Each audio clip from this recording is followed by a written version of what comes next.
ఇక జాతీయ స్థాయి టాస్క్ ఫోర్స్ ఏర్పాటు చేయండి, దేశ ఆర్థిక కేంద్రాలుగా ఢిల్లీ, ముంబై, చెన్నై, కోల్కతా, హైదరాబాద్, బెంగళూరు టెక్నాలజీ, ఉద్యోగ సృష్టి, జీడిపి వృద్ధిలోనూ ఆ నగరాలే చాలా కీలకంగా ఉన్నాయని చెప్పేసి కూడా మోడీ చెప్పినట. ప్రధాని మోడీతో మాట్లాడుతున్న సీఎం రేవంత్ రెడ్డి ఆయా రాష్ట్రాల సీఎంల నాయకత్వంలో టాస్క్ ఫోర్స్ ఏర్పాటు అవసరం, దేశ పట్టణ డీజీపీలో హైదరాబాద్ వాటా 2.5%, తెలంగాణ రైజింగ్కు 2047 కార్యాచరణకు కేంద్ర సహకారం, భాగస్వామ్యం అవసరం, ఆపరేషన్ సింధూర్, వికసిత్ భారత్కు పూర్తి సహకారం, దశాబ్దంలోనే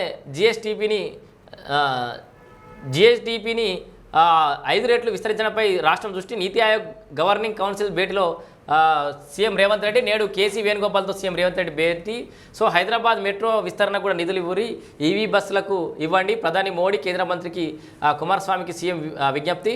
ఫ్యూచర్ సిటీల కోసం కేంద్ర రాష్ట్రాలు టీమిండియాగా పనిచేయాలి, నీతి ఆయోగ్ సమావేశంలో ప్రధాని మోడీ. సో ఫ్యూచర్ సిటీకి మోడీ కూడా సహకరించే వాతావరణం అయితే కనబడుతోంది. రాష్ట్ర ముఖ్యమంత్రి రేవంత్ రెడ్డికి సంబంధించిన వార్త ఇది. ఇక